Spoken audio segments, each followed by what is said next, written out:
অনুষ্ঠানে আপনাদের সবাইকে স্বাগত জানাই। এটা আয়োজন করেছে ব্রেন্ট ইসলামিক সার্কেল, সহযোগিতা করেছে সৌদি আরবের ফোরাম ফর সোশ্যাল স্টাডিজ। আমরা এই প্রথমবারের মতো খ্রিস্টান ধর্মের বক্তাগণের সাথে মত বিনিময় ও আলোচনা অনুষ্ঠানের আয়োজন করেছি। আপনাদের মধ্যে যারা মনে করছেন যে এটা হবে একটা বিতর্ক অনুষ্ঠান, তাদেরকে আসলে হতাশ হতে হবে। আমাদের ইচ্ছে সেরকম নয়। আজকের এই অনুষ্ঠানে আমাদের উদ্দেশ্য, আমরা একে অন্যের দৃষ্টিভঙ্গি বোঝার চেষ্টা করব, অন্যকে জানব আর দেখব আমাদের সাদৃশ্যগুলো কি কি। আমাদের আজকের এই অনুষ্ঠানের ফরম্যাট হবে এরকম: প্রথমেই পবিত্র কোরআন তেলাওয়াত এবং তারপরে পবিত্র বাইবেল পাঠ। এরপর রেভারেন্ড উইলিয়াম টেইলর কথা বলবেন, যার টপিক হবে আগামী শতাব্দীতে সাম্প্রদায়িক মূল্যবোধ ধর্মের ভূমিকা।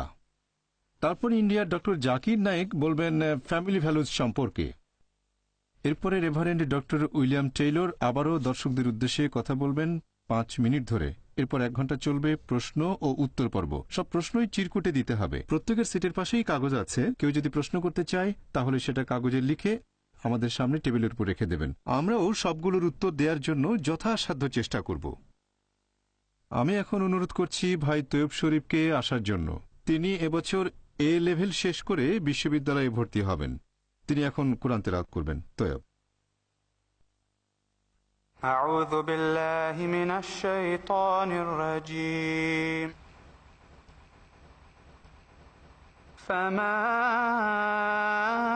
أوتيتم من شيء فمتاع الحياة الدنيا وما عند الله خير وأبقى للذين آمنوا وعلى ربهم يتوكلون وما عند الله خير وأبقى وما عند الله خير وأبقى للذين آمنوا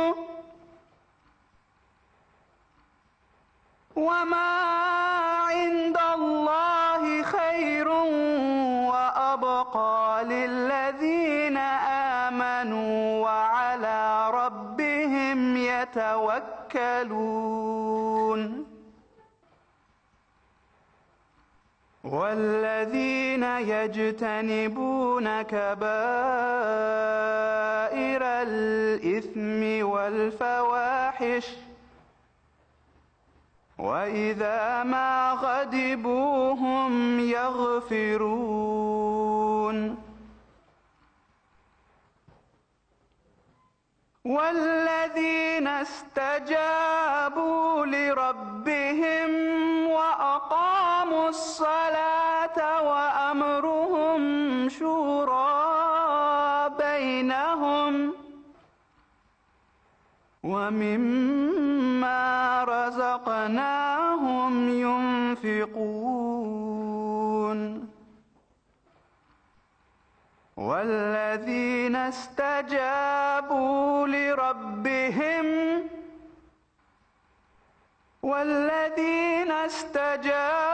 لربهم وأقاموا الصلاة وأمرهم شورى بينهم ومما رزقناهم ينفقون والذين إذا أصابهم البغي هم ينتصرون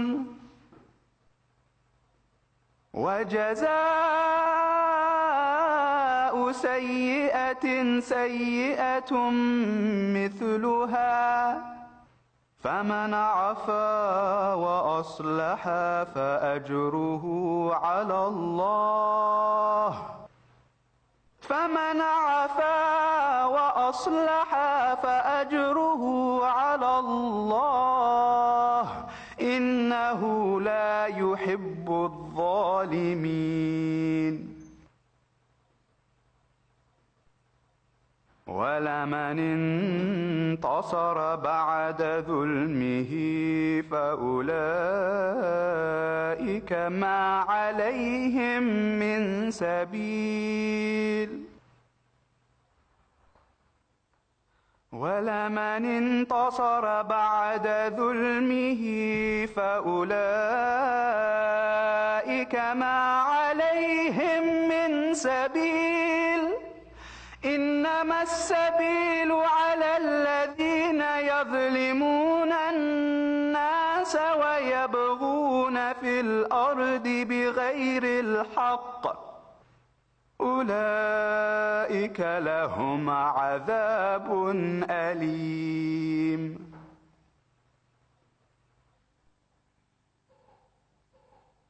ولمن صبر وغفر إن ذلك لمن عزم الأمور ولمن صبر وغفر إن ذلك لمن عزم الأمور صدق الله العظيم পবিত্র কোরআনের সূরা শুরা অধ্যায় 42 আয়াত নম্বর 36 থেকে আয়াত 43। দয়াময় পরম দয়ালু আল্লাহ তাআলার নামে শুরু করছি। তোমাদের এখানে যা কিছু দেয়া হয়েছে সেগুলো আসলে এই পার্থিব জীবনের ভোগ, কিন্তু যেটা আল্লাহর নিকট সেটাই উত্তম এবং বেশি স্থায়ী।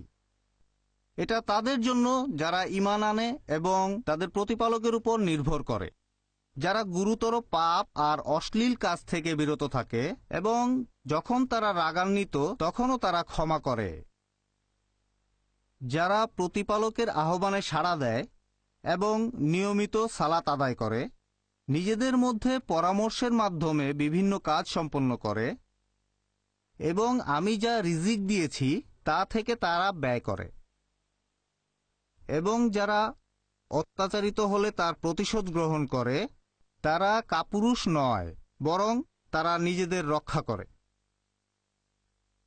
তারা মন্দের প্রতিফলে সেরকম মন্দ দেয় যেটা হবে মাত্রায় তার অনুরূপ, কিন্তু যে ক্ষমা করে দেয় এবং সেখানে আপোস করে তার পুরস্কার আল্লাহর নিকট আছে, কারণ নিশ্চয়ই আল্লাহ জালিমদের পছন্দ করেন না।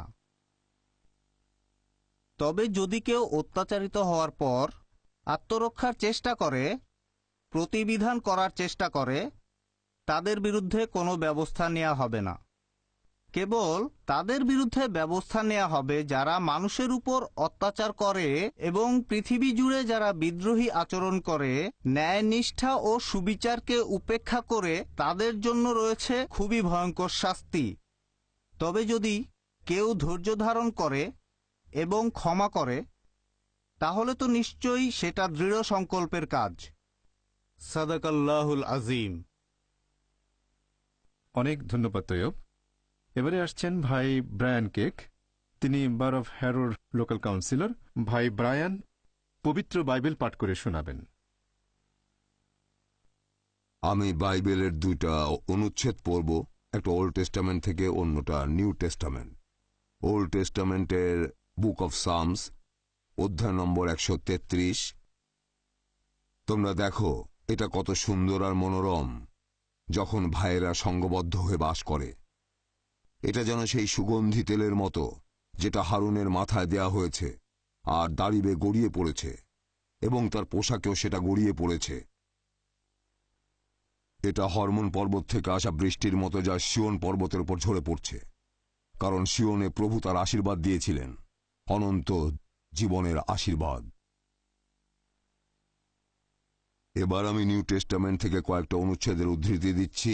গসপেল অব ম্যাথিউ, বাইবেলের নিউ টেস্টামেন্ট অধ্যায় 25, অনুচ্ছেদ নম্বর 34 থেকে 46। এরপর রাজা তার ডান দিকের লোকদের বলবেন, তোমরা যারা পিতার আশীর্বাদ পেয়েছ তারা এসে সেই রাজ্যের অধিকার নাও যেটা জগৎ সৃষ্টির আগে তোমাদের জন্য তৈরি হয়েছে। কারণ আমি ক্ষুধার্ত ছিলাম, তোমরা আমাকে খেতে দিয়েছ। আমি পিপাসার্ত ছিলাম, তোমরা আমাকে পানি দিয়েছ। আমি অচেনা আগন্তুক, তোমরা আমাকে স্বাগত জানিয়েছ। আমার পরনে কাপড় ছিল না, তোমরা পোশাক দিয়েছ। আমি অসুস্থ ছিলাম, তোমরা আমার সেবা করেছ। আমি কারাগারে ছিলাম, তোমরা আমাকে দেখতে এসেছ। তখন ডান দিকের লোকেরা বলবে, প্রভু, কখন আপনাকে ক্ষুধার্ত দেখে খাবার আর পিপাসার্ত দেখে পানি দিলাম? কখন আপনাকে আগন্তুক হিসাবে দেখে স্বাগত জানিয়েছি? কখন আপনাকে পোশাক দিয়েছি? কখন দেখেছি অসুস্থ বা কারাগারে আর আপনাকে দেখতে গিয়েছি? তখন রাজা উত্তরে বলবেন, সত্যি বলতে, তোমরা যখন আমার তুচ্ছতমদের কারো সাথে এমন ব্যবহার করেছিলে, তখন সেটা আমার জন্যই করেছিলে। এরপর রাজা তার বাম দিকের লোকদের বলবেন, তোমরা অভিশপ্ত দূর হয়ে যাও, শয়তান আর দেবদূতদের জন্য প্রস্তুত করা ভয়ানক আগুনে গিয়ে পড়ো। কারণ আমি ক্ষুধার্ত ছিলাম, তোমরা আমাকে খেতে দাওনি। আমি পিপাসার্ত ছিলাম, তোমরা আমাকে পানি দাওনি। আমি ছিলাম আগন্তুক, তোমরা স্বাগত জানাওনি। আমার কাপড় ছিল না, পোশাক দাওনি। অসুস্থ, কারাগারে বন্দী, তোমরা আমাকে দেখতে আসনি। এর উত্তরে তখন তারা বলবে, হে প্রভু, আমরা কখন আপনাকে ক্ষুধার্ত পিপাসার্ত দেখলাম, আগন্তুক, নগ্ন, অসুস্থ বা কারাগারে দেখলাম আর আপনাকে সাহায্য করিনি? রাজা তখন তাদের বলবেন, সত্যি বলতে, তোমরা আমার তুচ্ছতমদের কারোর সাথেই এমন ব্যবহার করনি, তাই তোমরা আমার জন্য করনি। এরপর অধার্মিক লোকেরা যাবে অনন্তকাল শাস্তি ভোগ করার জন্য, কিন্তু ধার্মিকেরা যাবে অনন্ত জীবনে। ধন্যবাদ ভাই ব্রায়ান।